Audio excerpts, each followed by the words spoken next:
제국은 언제나 밖에서 무너지지는 않았습니다. 적들은 바다를 건너오지도 않았습니다. 이미 우리 안에 와 있었습니다. 지금 체제전쟁의 마지막 단계에 와 있습니다. 윤석열 대통령이 왜 중국의 제거 타켓이 되었을까? 이와 관련해서 미국 폭스뉴스에서 충격적인 분석 기사를 내놓았습니다. 윤 대통령은 중국 공산당에게 있어서는 반드시 제거해야 할 전략적 위협이었다는 것입니다. 그는 취임 직후부터 미국, 일본과 삼각안보 협력을 강화해왔고 대만 해협 문제에 대해서도 분명하게 자유진영의 입장을 밝혔습니다. 더 나아가서 북중 공조에 대해서 강력한 군사적 대응 의지를 표명해왔고 실질적으로 반중 외교 라인을 형성해왔습니다. 중국 공산당의 입장에서는 이것은 결코 좌시할 수 없는 외교적 도발로 인식됐을 가능성이 높습니다. 특히 윤석열 정부는 미국과 인도태평양 전략에 깊이 가담해 있고 이에 따라서 중국의 영향력이 크게 위축됐다는 평가도 있습니다. 윤석열은 중국 공산당의 동북아 전략을 저지한 외교적 장애물이었고 그래서 제거 대상이 되었다는 분석입니다. 지난 4월 5일 미국 폭스뉴스는 분석 기사를 통해서 윤 대통령의 제거가 중국 공산당의 지역 전략과 연결되어 있다고 경고했습니다. 특히 미국의 보수 성향 싱크탱크로 알려져 있는 중동 미디어 연구소 맵리 연구소의 책임 연구원 안나 마우자르 바르두치의 분석을 인용한 것입니다. 바르두치는 윤 대통령의 외교 안보 노선이 중국의 동북아 전략에 치명적인 위협이 되고 있다고 보고 있습니다. 중국 공산당은 오랜 기간 준비해왔던 한국 내 종중, 친중 세력을 통해서 결국 윤 대통령의 제거에 성공했다고 밝히고 있습니다. 폭스뉴스는 한국 대통령 파면이 중국의 지역 영향력 확장 전략의 일부라는 제목 하에서 분석 보도하고 있습니다. 이것은 폭스뉴스와 맵리 연구소가 국제적 자유진영에 던지고 있는 경고입니다. 중국 공산당은 단순한 외교나 언론 전략을 넘어선 훨씬 더 조직적이고 정교한 침투 방식을 사용해 왔습니다.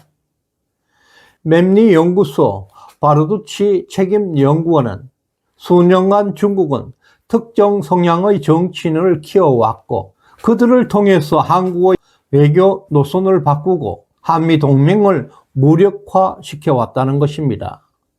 그만큼 미국의 영향력을 축소시키려 했다는 것입니다. 이러한 과정에서 단순한 금전 제공을 넘어서 성을 매개로 한 약점을 확보하고 불법 특혜와 정치 자금 제공 등을 통해서 한국 내 정치인을 포섭하는 전략이었습니다. 윤석열 대통령과 같은 독자 노선을 추구하고 미국과 동맹을 강화하는 인물들은 이 전술의 가장 큰 장애물이 되었다는 것입니다. 결국 중국의 침투 전략이 실제로 작동하고 있음을 보여주는 결정적 사례가 윤 대통령 탄핵이라는 것입니다. 또한 맵리 연구소 바르두치 책임 연구원의 분석에 따르면 중국은 개별 정치인을 키우는 데 그치지 않고 정당 그 자체 전체를 겨냥한 장기 전략을 펼쳐왔다는 것입니다. 그는 중국이 한국 정당 내부에 친중 종중 세력을 조직적으로 심어왔고 이들이 당내 영향력을 확대할 수 있도록 체계적으로 관리해왔다고 밝혔습니다. 비공식 정치자금, 해외 교류, 사적 접촉 등을 통해서 종중 친중 라인을 만들어서 정당의 노선과 정책 결정 구조까지 장악하려는 시도였다는 것입니다. 실제로 사드 배치 철회, 반미, 친중 발언을 공개적으로 해온 정치인들은 중국이 수년간 키워온 국내 정치 세력의 실체라는 해석이었습니다. 그리고 또 바르두치 연구원은 최근 한국에서 있었던 두 차례 총선에서 중국 공산당이 개입했다는 증언을 공개했습니다. 선거 부정은 단순한 한국의 내부 조작이 아니라 중국 공산당이 직접 개입해서 체계적으로 실행한 공작이었다는 것입니다. 특히 이 주장은 윤석열 대통령 발언과도 매우 일치합니다. 윤 대통령은 부정선거는 단일 국가나 조직이 아니라 국제적 연대의 문제라고 말한 바 있습니다. 이것은 중국을 직접 지목하지는 않았지만 사실상 중국의 개입을 시사한 것입니다.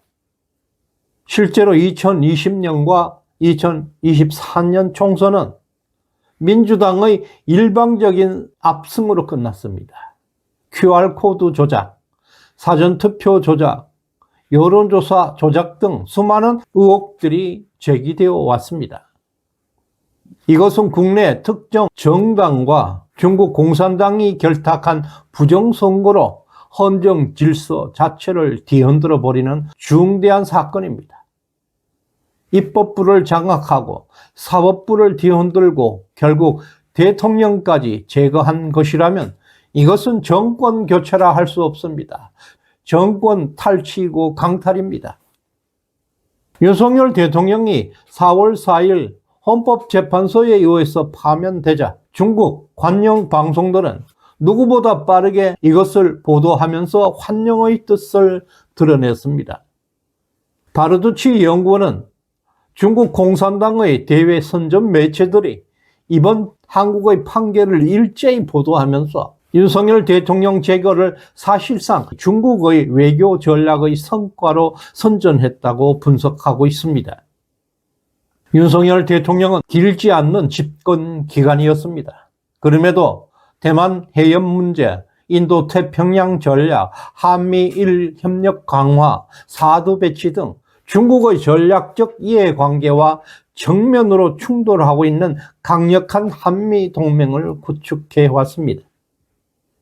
이런 임무를 자신들이 키워온 한국 내부 세력들에 의해서 제거되자 중국은 환영하고 난리가 났습니다. 그것들을 자기들의 승리로 공식화하고 외교적 선전에 활용하기 시작한 것입니다. 바르두치는 박근혜 대통령에 이어서 윤석열 대통령까지 제거됐다는 점에서 중국은 이미 2명의 친미 대통령을 제거하는 데 성공했고 대한민국 정치에 실질적 영향력을 행사하고 있다는 것입니다. 지금 한국 정치는 중국 영향권에 들어갔다는 것은 대단히 위험한 신호입니다. 특히 중국 관영 언론들은 중국 공산당의 입을 대변하고 있습니다. 이 같은 중국 언론의 반응은 중국 공산당의 한국 지배 전략의 방향을 여실히 보여주는 대목입니다. 외세들은 총을 들고 오지 않았습니다. 그들은 조용히 기다렸고 우리는 스스로 성문을 열어주었습니다. 현재 대한민국의 상황은 소리 없는 체제 전쟁이었습니다. 이제 그 전쟁은 마지막 국면, 살아남느냐, 사라지느냐의 문턱에 와 있습니다. 그들은 천문학적인 돈을 뿌리고 있습니다. 언론을 장악합니다. 판사를 매수합니다. 정치인을 길러냈습니다. 그리고 마침내 선관위를 삼켰고 대한민국 선거를 조작했습니다.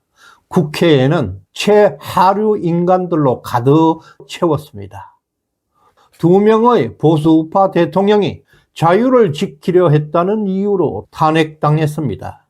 풍전등화, 이제 이 나라는 태극기 하나로 버티는 순간입니다. 그러나 이 나라에는 우리들이 있습니다. 물은 높은 곳으로 흐르지 않습니다. 태양은 늘 동쪽에서 떠오르고 있습니다. 보수의 정신도 결코 거스를 수 없는 이와 같은 자연의 이치입니다. 인간의 본성, 자연법칙을 부정하는 좌파들은 절대로 우리들을 이기지 못합니다. 왜냐하면 오늘도 지구는 태양을 돌고 있기 때문입니다. 우리가 깨어있는 한 이 나라는 절대 쓰러질 수가 없습니다. 시대정신연구소에 후원해 주신 윤석호님, 유동훈님 진심으로 감사드립니다. 구독, 좋아요 꾹 눌러주시길 바랍니다. 고맙습니다.